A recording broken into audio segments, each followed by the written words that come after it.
নমস্কার বন্ধুরা, বাংলা বাগানে আপনাদেরকে স্বাগত। আপনারা সবাই নিশ্চয়ই ভালো আছেন। আর গাছকে ভালো রাখার জন্য আপনাদেরকেও ভালো থাকতে হবে। দেখেন, এই পিঙ্ক কালারের স্থলপদ্ম ফুলটি ফুটেছে আজ আপনাদের সবার প্রিয় বাংলা বাগানে। আমার কাছে মোট 3 ধরনের স্থলপদ্ম ফুল আছে, আগেই বলেছি। একটা ডাইরেক্ট সাদা, এটা ডাইরেক্ট পিঙ্ক, এবং আরেকটা আছে বাই কালার, মানে সেটা প্রথম দিকে যখন ফুটবে ভোরবেলা তখন সাদা হবে, এবং পরের দিকে বেলা বাড়ার সঙ্গে সঙ্গে সেটা একটু পিঙ্ক কালার ধারণ করবে, এবং বেলা শেষে আর কি সেটা ডিপ পিঙ্ক কালার হবে। এই দেখেন, দেখেছেন, এটা যখন ভোরবেলা ফুটেছিল পুরো সাদা ছিল, এখন দেখেন একটু পিঙ্ক কালার ধারণ করেছে। এখানে দেখতে কিন্তু বেশ ভালোই লাগে। আমার কাছে 3 ধরনের আছে, তো তো আমার 3টে কালারই খুব পছন্দ হয়েছিল বলে আমি মানে নার্সারি থেকে প্রথম আমি চারা আমি কিনি, প্রথম সাদাটা, মানে ডাইরেক্ট সাদা এটা, সেটা একটু ফুল ফুটতে একটু দেরি হয়, এবং গাছের কুড়িগুলি আসতে খুব দেরি হয়। সব থেকে বেশি ফুল পাওয়া যায় ডাইরেক্ট পিঙ্ক যেটা ফোটে। আর এই রঙের যে ফুলটি আছে, মানে সাদা থেকে পরে পিঙ্ক হবে, সেইটা।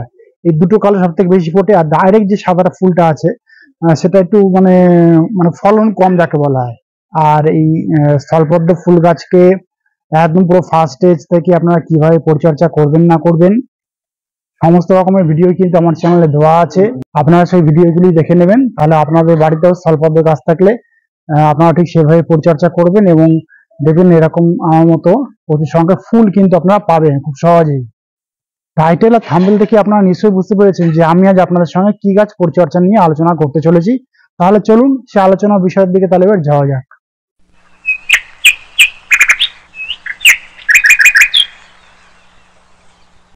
দেখেন, এটি হলো বোগনভিলা ফুল গাছ। এটা কিন্তু ডিপ হোয়াইট কালার। আমি নার্সারি থেকে চারা সংগ্রহ করেছিলাম। এটা এই গাছটি বয়স প্রায় আবার 1 বছরের বেশি হয়ে গেছে। গাছ ভর্তি করে কিন্তু এখনই ফুল চলে এসছে, যদিও এই সময়টা কিন্তু ফুল আসার সময় নয়। কারণ আমরা জানি যখন খুব প্রখর শীত পড়বে তখন কিন্তু এই বোগনভিলা গাছে ফুল আসবে। তো আগে করে চলে এসছে। আমাদের কাছে বেশ কয়েকটা ভ্যারাইটি আছে যেগুলো মানে সারা বছরই কম বেশি ফুটে যায়। যেমন এই একটা সাদা কালার, এছাড়াও দেখেন এই একটা কালার রয়েছে। তো আমি কিন্তু এই গাছকে একটু বিশেষভাবে পরিচর্যা করা কিন্তু শুরু করে দিয়েছি। সারা বছরই কম বেশি পরিচর্যা করতে হয়, তবে যেহেতু নভেম্বর মাস নাগাদ আমরা ফুল পাবো, একটু বিশেষ কেয়ার কিন্তু এই গাছে করতে হবে আমাদেরকে। তো সেই পরিচর্যা কিভাবে করবেন না করবেন আমি আজ আপনাদের সঙ্গে সেই বিষয় নিয়ে আলোচনা করব। আপনারা সম্পূর্ণ ভিডিওটি মনোযোগ সহকারে দেখবেন, তাহলে আপনাদের বাড়িতে যে বোগনভিলা গাছ থাকবে সেই গাছগুলিকেও কিন্তু এখন থেকেই এইভাবে পরিচর্যা করা শুরু করে দেবেন। দেখবেন আপনারা কিন্তু ঠিক সময় মতো ভালো ফুল পাবেন। টিপস নাম্বার 1, প্রথমেই বলি বোগনভিলা গাছগুলি কিন্তু মানে বেশি রিপোর্টিং করা পছন্দ করে না। এই গাছের রুট বাউন্ড যত বেশি হবে তত বেশি কিন্তু আপনারা ফুল পাবেন। মোটামুটি আপনারা যখন প্রথম নার্সারি থেকে গাছ নিয়ে আসবেন তখন তো গ্রো ব্যাগ থাকে, তারপরে আপনারা ফার্স্ট পটিং করবেন 6 ইঞ্চি টবে। তারপরে গাছ যত বড় হবে তত আপনারা টবটাকে চেঞ্জ করে দেবেন, তাহলে হবে। তবে বেশি রিপোর্টিং কিন্তু এই গাছ পছন্দ করে না, আমি আগেই বলেছি। কিন্তু এক্ষেত্রে আপনাদের খেয়াল করতে হবে, যারা এখনো রিপোর্টিং আর কি করেননি তারা কিন্তু খুব দ্রুতই রিপোর্টিং করে নেন। মানে যাদের গাছ বেশি বড় হয়ে গেছে, রুট বাউন্ড হয়ে গেছে, তারা বড় টবে সেই গাছগুলিকে শিফট করে দেন খুব দ্রুতই, কারণ এই অক্টোবর মাসের মধ্যে কিন্তু এই রিপোর্টিং এর কাজ কিন্তু সেরে ফেলতে হবে। তো এক্ষেত্রে কিন্তু আমাদেরকে কয়েকটা সতর্কতা অবলম্বন করতে হবে। আমরা করি কি, বেশিরভাগ ক্ষেত্রে যখন রিপোর্টিং করি শিকড়গুলিকে কেটে দিই অন্যান্য গাছের ক্ষেত্রে, কিন্তু এই গাছ যখন রিপোর্টিং করবেন তখন কিন্তু শিকড়গুলি বেশি কাটাছাঁটাই করবেন না, কারণ এই গাছ কিন্তু সেই শিকড় কাটাছাঁটাই পছন্দ করে না খুব একটা ভালো মতো। তো আপনারা করবেন কি, যে শিকড়গুলি দেখবেন নষ্ট হয়ে গেছে, শুকিয়ে গেছে, কালো হয়ে গেছে, সেইগুলিকে শুধু আপনারা কাটবেন, অন্যান্য শিকড়গুলিকে কিন্তু আপনারা কাটবেন না। কেটে আপনারা নতুনভাবে বড় পটে শিফট করে দেন, তাহলে দেখবেন সময় মতো কিন্তু আপনারা ভালো ফুল পাবেন এই বোগনভিলা ফুল গাছ থেকে।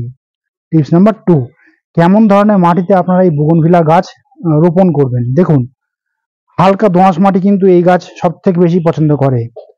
এঁটেল মাটিতে খুব বেশি এই গাছ কিন্তু ভালো হয় না, তাই হালকা দোআঁশ মাটি তৈরি করে নিয়ে কিন্তু আপনারা এই গাছ রোপণ করবেন।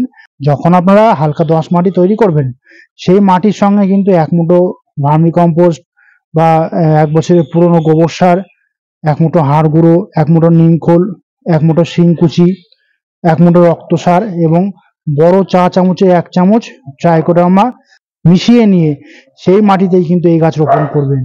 যদি সেটা সম্ভব হয়, আর যাদের বড় পটে বা মাটিতে এই গাছ রয়েছে, বড় টবের চারিদিক থেকে একটু খুঁড়ে নিয়ে আপনারা মাটি তুলে দেবেন, মানে চারিধারটা আলগা করে দেবেন, দিয়ে যে উপাদানগুলির নাম আমি বললাম সেই উপাদানগুলিকে একসাথে মিশিয়ে নিয়ে 2 থেকে 3 মুঠো আপনারা সেই টবের কাঁধ বরাবর দিয়ে দেবেন, দিয়ে মাটি চাপা দিয়ে দেবেন। তাহলে দেখবেন বেশ একটা জৈব খাবার আর কি গাছ পেয়ে যাবে এই সময়। যাদের মাটিতে গাছ রয়েছে তারাও কিন্তু এই কাজটা করে ফেলবেন, কারণ এর ফলে হবে কি, গাছ দ্রুত বৃদ্ধি পাবে এবং নতুন নতুন ব্রাঞ্চ কিন্তু পাবেন আপনারা খুব সহজেই। এই কাজটা কিন্তু মনে করে আপনারা করবেন।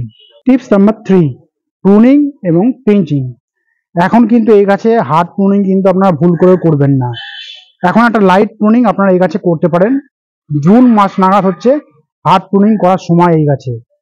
তবে যে ডালগুলি দেখবেন বেশি একটু বড় বড় হয়ে গেছে, মানে গাছে ঠিক সেই মানে আগের মতো শেপ আনতে পারছেন না, তো আপনারা করবেন কি, সেই ডালগুলোকে একটু পিঞ্চিং মতো করে দেবেন। যেমন দেখেন এই ডালগুলো একটু বড় হয়ে গেছে, গাছের শেপটা ঠিক মতো আসে না, মানে এইগুলো একটু হাইব্রিড ভ্যারাইটি গাছ। তো আপনারা করবেন কি, এরকম একটা লাইট প্রুনিং মতো আপনারা এরকম করে দেবেন। তাহলে দেখবেন নতুন নতুন ব্রাঞ্চ ছাড়বে এবং গাছটা একটু বেশ ঝাঁকা হবে, এবং গাছের ঝাঁকা হওয়ার ফলে কিন্তু ফুলটা যখন ফুটবে তখন দেখতেও খুব ভালো লাগবে। তো এরকম প্রুনিং আপনারা করতে পারেন। এখন কিন্তু ভুল করেও হার্ড প্রুনিং করবেন না, কারণ যদি হার্ড প্রুনিং করে দেন এই গাছ থেকে কিন্তু ঠিক সময় মতো ফুলটা পাবেন না, ফুল পেতে অনেক দেরি হয়ে যাবে। দেখেন এই গাছে কিন্তু আমি বর্ষার আগেই হার্ড প্রুনিং করে দিয়েছিলাম। দেখেন তো দেখেন বর্ষা এখন শেষের দিকে, এখন কিন্তু নতুন নতুন ব্রাঞ্চ ছাড়ছে, আরো কিছু কিছু ব্রাঞ্চ ছেড়ে দিয়েছে আগে থেকেও। দেখেন এই দেখেন ব্রাঞ্চ ছেড়েছে, এরকম নতুন নতুন ব্রাঞ্চ আপনারাও কিন্তু পাবেন যদি পিঞ্চিং করেন। হার্ড প্রুনিং কিন্তু এখন করবেন না। টিপস নাম্বার 4, যে সমস্ত গাছে ফুল এখনই ফুটে গেছে সেই সমস্ত ফুলগুলির মায়া কিন্তু আমাদেরকে ত্যাগ করতে হবে। আপনারা করবেন কি, সেই ফুলগুলিকে কিছুদিন রাখবেন, মোটামুটি 10-12 দিন মতো রেখে দেবেন। তারপরে আপনারা করবেন কি, সেই ফুলগুলিকে এরকম আপনারা হাত দিয়ে বা কাঁচি দিয়ে এরকম ছিঁড়ে ছিঁড়ে ফেলে দেবেন। ফুলের মায়া ত্যাগ করতে হবে, আগেই বলেছি আমি। কারণ এই সময় যদি আমরা এই গাছ থেকে ফুল নিই না, ঠিক সময় মতো কিন্তু ভালো সংখ্যায় ফুল আমরা এই গাছে মানে এই গাছ থেকে আর পাবো না। সেই জন্য ফুলের মায়া ত্যাগ করে যে ফুলগুলো ফুটে গেছে সেগুলিকে ছিঁড়ে ফেলে দিয়ে গাছটাকে পুরো পরিষ্কার করে দেবেন। দেখবেন সময় মতো কিন্তু ভালো মানে সংখ্যায় এবং গাছ ভর্তি করে কিন্তু ফুল আপনারা খুব সহজেই পাবেন, এবং অরিজিনাল যে কালারটা সেই কালারটাও কিন্তু আপনারা পাবেন খুব সহজেই। টিপস নাম্বার 5, এখন যেহেতু বর্ষা বিদায় নেবো নেবোই করছে, বৃষ্টির পরিমাণটাও কমে গেছে, তবে নিম্নচাপের বৃষ্টি একটু হচ্ছে মাঝে সাঝে। তো আপনারা করবেন কি, ওপেন জায়গাতে কিন্তু এই গাছটা রেখে দেবেন, কারণ সকাল থেকে বিকাল পর্যন্ত কিন্তু এই গাছে সূর্যালোকের প্রয়োজন। সেই জন্যই বলছি ওপেন সানলাইট রেখে দেবেন। সূর্যালোক না পেলে গাছে যখন পিঞ্চিং করবেন বা লাইট প্রুনিং করবেন, সেই ব্রাঞ্চ থেকে কিন্তু নতুন নতুন ব্রাঞ্চ কিন্তু সহজে ছাড়বে না। কোনো ব্যালকনিতে কিন্তু এই গাছ খুব সহজে হবে না, টানা সূর্যালোক যেখানে পাবে সেখানে কিন্তু এই গাছ খুব ভালো হবে, এবং পাতাগুলো কিন্তু এরকম সবুজ ঝাঁ চকচকে হয়ে উঠবে। বর্ষার সময় বৃষ্টির জল পেয়েছিল বলে পাতাগুলো একটু অন্যরকম হয়ে গেছিল, তো এখন দেখেন পাতাগুলি কিন্তু বেশ ঝাঁ চকচকে আছে। সূর্যালোক যেখানে ভালো পাবে সকাল থেকে বিকাল পর্যন্ত সেখানে এই গাছকে রেখে দেবেন মনে করে। টিপস নাম্বার 6, এই গাছে কিন্তু এখন আপনার মাঝে মধ্যে একটু কীটনাশক প্রয়োগ করবেন, হালকা করে কীটনাশক প্রয়োগ করবেন, কারণ এই গাছে কিন্তু বেশি কীটনাশক দেওয়া ঠিক নয়। মানে এই গাছ পছন্দ করে না বেশি পরিমাণে, মানে কড়া ডোজের যে কীটনাশক সেগুলি কিন্তু এই গাছ পছন্দ করে না। হালকা লাইট করে আপনারা কীটনাশক এই গাছে দিয়ে দেবেন, তাহলে দেখবেন আপনাদের এই গাছে কিন্তু কোনো রকমের রোগ পোকামাকড়ের আক্রমণ কিন্তু খুব সহজে হবে না, গাছগুলি ভালো থাকবে এবং সুস্থ থাকবে। আপনারা এই সময় কর্নফিডার ইউজ করতে পারেন বা হামলা ইউজ করতে পারেন, তাহলে দেখবেন গাছ বেশ মানে ভালো সুরক্ষিত থাকবে রোগ পোকামাকড়ের হাত থেকে। এছাড়াও আপনারা কাকাটা এই গাছে মাঝে মধ্যে একটু প্রয়োগ করে দেবেন, তাহলে দেখবেন যে নতুন নতুন ব্রাঞ্চগুলি ছাড়বে আর কি, সেগুলো খুব দ্রুত আর কি ছাড়তে সুবিধা হবে ওদের এই এই গাছের ক্ষেত্রে। কারণ যেহেতু কাকা একটা বায়ো কীটনাশক, সেহেতু নতুন ব্রাঞ্চ ছাড়তে কিন্তু খুব সাহায্য করে গাছকে। তো আপনারা মোটামুটি যে কোনো 2 রকমের কীটনাশক আপনারা 15 দিন অন্তর অন্তর ঘুরিয়ে ফিরিয়ে ইউজ করুন। 1 লিটার জলে 1 ml নিয়ে আপনারা হালকা করে সম্পূর্ণ গাছটিকে স্নান করিয়ে দেবেন, তাহলে দেখবেন গাছে কোনো রকমের রোগ পোকামাকড়ের আক্রমণ হবে না, গাছ থাকবে সুস্থ।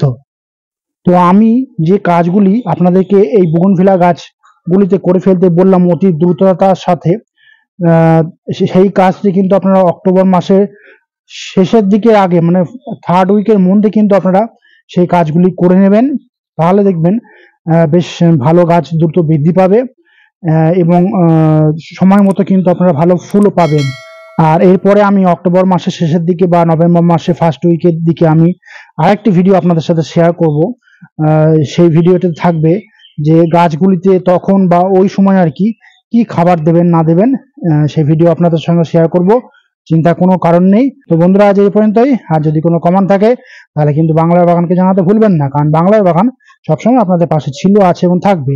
আর আমার এই ভিডিওটি যদি আপনাদের ভালো লাগে তবে লাইক করবেন, গাছপ্রেমী বন্ধুদের মধ্যে শেয়ার করবেন এবং আমার চ্যানেলটিকে সাবস্ক্রাইব করে বেল আইকনটিকে প্রেস করে অল নোটিফিকেশনটিকে প্রেস করে রাখবেন, যাতে এই নিত্য নতুন ভিডিওগুলি আপনাদের কাছে খুব সহজেই পৌঁছে যেতে পারে।